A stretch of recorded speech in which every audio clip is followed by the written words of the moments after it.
Hi, I'm Megs. And I'm Parker. And today we are here with another MimicHobby painting guide. So the model we're looking at today is by Nomnom, and it is Messmer the Impaler.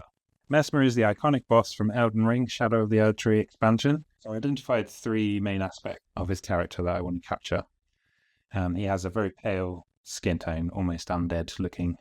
He has a big red cape, and on the back of that is quite an intricate design that will need to be freehanded onto the model.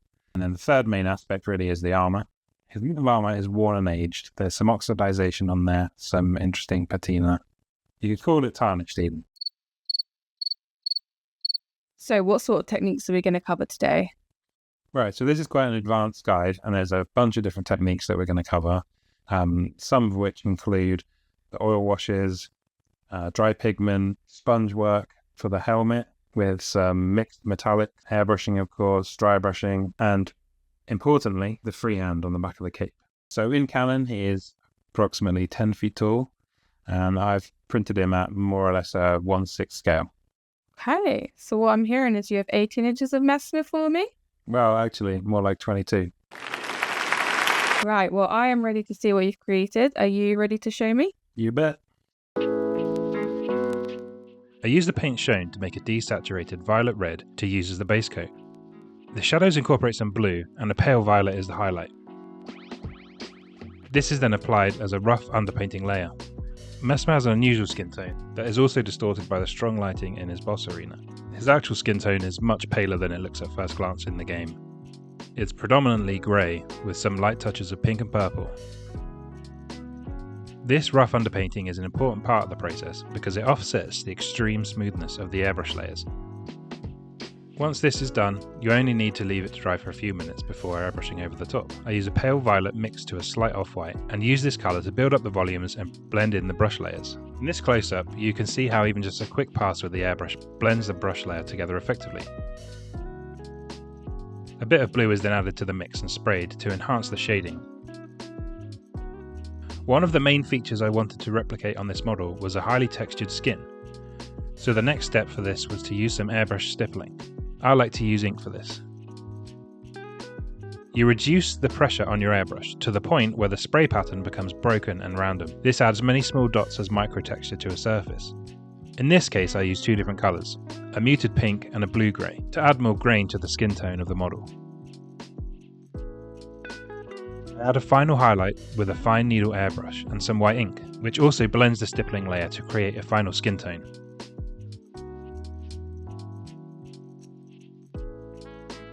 The oil painting stage is next. I recommend applying a layer of varnish to the parts before this step is taken.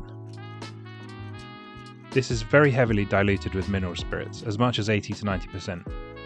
You can see how freely it runs across the model and only settles in the tiny textures of the skin. This is a useful technique for particularly realistic or weathered skin and further adds another layer of texture to the process. Soft pastels are used for the final layer of shading and weathering. They can be broken off the stick and ground to make a powder. My preference is to use a sponge tool to apply the powder, a clean, dry brush to control the application, and a clean sponge to remove the excess. For this model I used a couple of darker colours to match the skin tone, and a black to mimic the soot-like dirt on Messmer's skin. This all adds realism to the final look of the model. When you're happy with the skin tone, remember to varnish.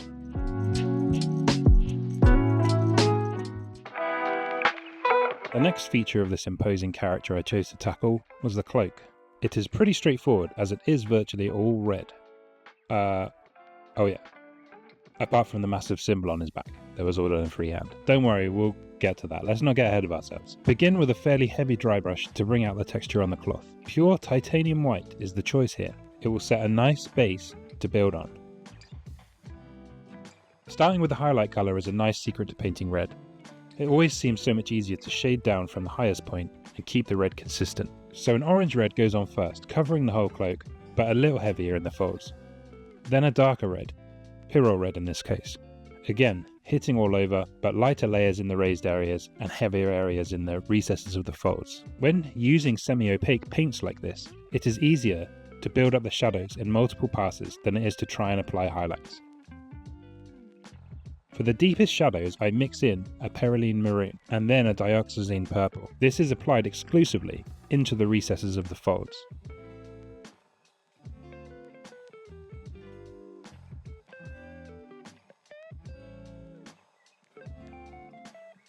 Because the cloak is to look a little worn and faded, a mix of pink and white is applied to the texture of the cloak.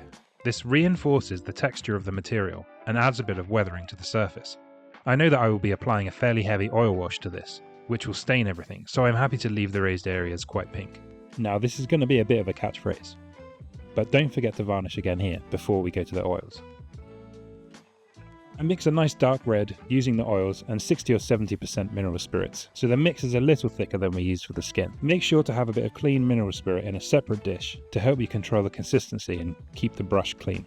A large brush is loaded up with paint and touched to the folds and the recesses of the cloak. This mix of oil paint flows very easily. With the paint that remains on the brush, I then dip it into the clean mineral spirits and wash a more diluted layer across the raised areas of the cloak, joining up with the previous thicker application until the whole piece is coated evenly. It is left for a few minutes to dry.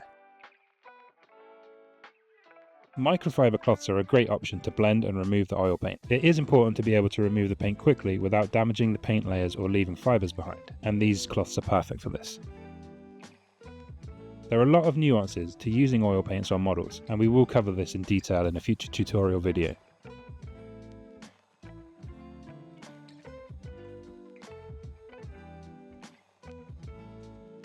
So then, the symbol of Messmer, one of the most difficult parts of the model. It is hard to give many tips for freehand painting with a brush. I do it because I am comfortable using a brush. It may be better to use pens or some of the tools if that is more comfortable to you, but I have no experience with that, so I'm unable to give any recommendations. This is something that I've been doing for years and years, so really using a brush is natural to me. The outline of the design is blocked in before the detail layer is begun. At this point, I managed to fling a whole dish of the mixed up gold paint across the back of his cape. It was a disaster. You can see a bit of the aftermath still on the cape here. Should something like this happen, don't panic. If you are up to date with your varnish, you can clean the paint off and fix what is left. In this case, I actually ran to the tap and rinsed it with cold water, and then I used a clean cloth to wipe what was left. A small amount of thinner and some cotton buds got it to the stage you see here, where only a bit of work tidying up the cape with red paint was left to do. This process was stressful. Follow your design, take your time, and enjoy the process. And absolutely take regular breaks to keep your eyes and mind fresh. Think of it the same way that you would tackle a tough boss fight. So, Messmer's armour is, well, tarnished. Sorry. Seriously though, to replicate the effect of the aged and oxidized armour, I use a specific process. Starting from the primed layer, a dark turquoise is used for the base coat, sprayed through the airbrush. The next few stages of this process are made of rough torn pieces of foam. This helps create areas of randomness that are very difficult to achieve with the brush. First up is a light teal. The roughest parts of the foam is used to pick up the paint. The foam is lightly blotted to a tissue to remove excess paint, similar to dry brushing, and is lightly touched at the model to leave the marks. Try to vary the angle and pressure to make the marks more random. A light touch is needed to create small dots rather than one big blob. It might take a bit of practice to get the hang of it, but keep going and you'll get there. I have a few colours on my palette and apply a layer of orange, red-brown and red-violet to simulate rust. A dilute layer of Payne's Grey ink is applied with the airbrush to dull the effect and blend everything together. In this side-by-side comparison, you can see the effect with the colour significantly dulled by the airbrush in the shot on the right. I repeat this process a second time, cycling through the same colours. It is important to plan where you are putting the colours to an extent to avoid them all blending into each other. It is then airbrushed with the same ink to blend it in once more. I like to mix my own metallic paint to best fit the intended purpose. You can control its chromatic value, its reflectivity, consistency and texture by varying the medium and pigments mixed together. Metallics are a deep and I think underappreciated subject that deserve to be covered in greater detail in a dedicated video in future. Here, we mix a low reflectivity, cool metallic with a thick texture that will help with the desired application. It is then applied with a very, very cheap and scruffy brush, using a mixture of stippling, overbrushing and dry brushing motions.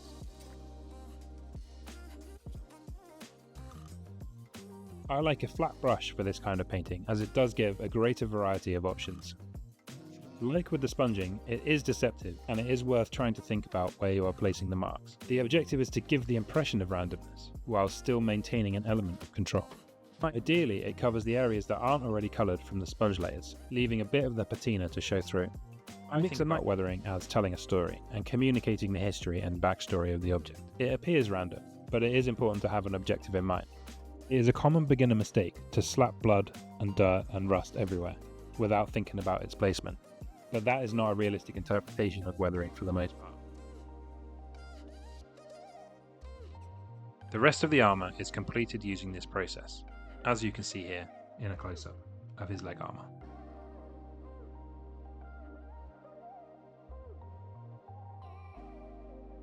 The snakes on the helmet are base coated in the same dark turquoise mix. A bronze metallic paint is mixed to a dry brush consistency.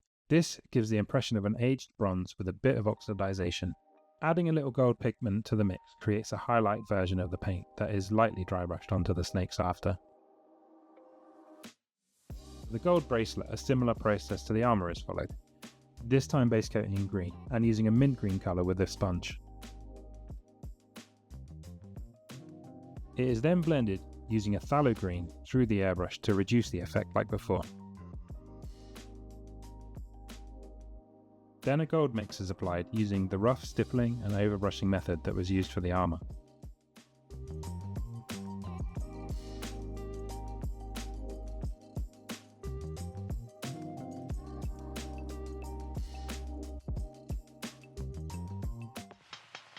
And now, the winged serpents, Messmer's constant companions. The snakes are pretty simple honestly, and make great use of the properties of the airbrush. Beginning again with a base dry brush to make the most of the detailed texture of the snakes. Orange ink is sprayed onto the scales, leaving some areas with a lighter coat to form the basis of the highlights. Adding a darker red ink reinforces the shadows. The transparency of the ink allows the texture of the dry brush scales to show through. If the application is too heavy, a further layer of dry brushing can be applied to bring the highlights back up if needed. The underside of the snakes were carefully sprayed with an off-white layer, and then a further darker layer to shade it.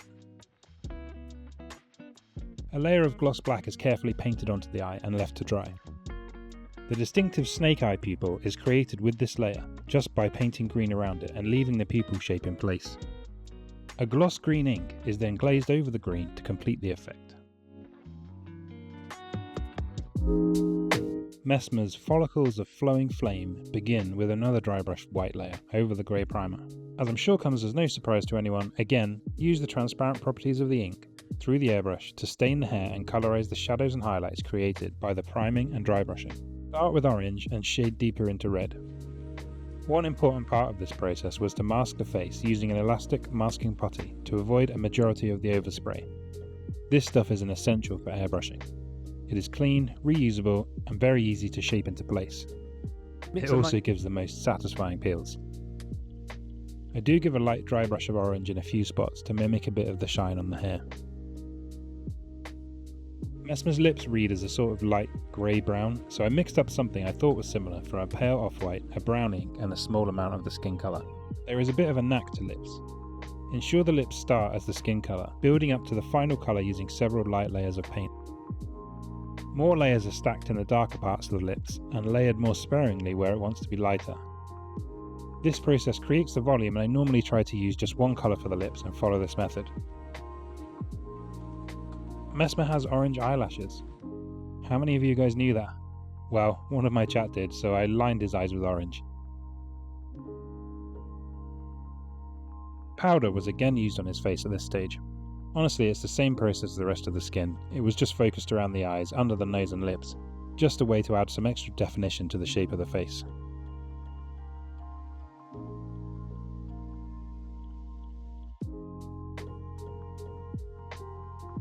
Apologies everyone, I messed up a little on the recording of the eyes. Recording the smallest, tiniest details is super tough when you're really concentrating, and I only really get one shot of it. For the record, I used a pale yellow for the eyeball and made a golden yellow iris with some gloss ink. The cheeky little room was added with some sepia ink, as well as for a lining of the iris too.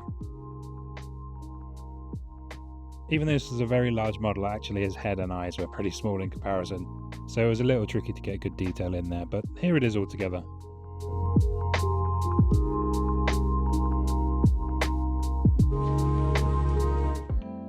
I love the effects that can be created with clear resin, particularly for energy and fire.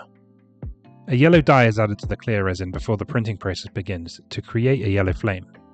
I do this because the lightest part of the flame should be yellow. Well, white, maybe, but we're going with yellow here for simplicity. I spray successive layers of darker orange to red alcohol inks to stain the flames to the appropriate colour. Shining a light through these pieces really makes them glow, and this is how I like to get the most out of them when displayed. It is a unique advantage from 3D printing for these models that you can decide on the material you like best for creating them. Finally, we have the spear. We know from the lore that the spear is perhaps a slightly newer addition to Messmer's loadout, so I wanted to hint at that by making the blade much brighter than his armour. To achieve this, a base coat of gloss black is added before the metallics that will enhance the shine of the final finish, and this is different to the process we took with the armour. While that dries, I base coat the shafts with dark red and use the airbrush to add a lighter red highlight. The process for the spear blade begins with a metallic medium and some Payne's Grey ink sprayed through the airbrush. The blue element to the blade is further enhanced with a blue interference pigment, mixed with a lighter metallic paint and applied with a dry brush. Finally, to blend that in and complete the look, an even lighter metallic paint is sprayed through the airbrush, targeting just the raised areas and leaving the darker areas in the shadows.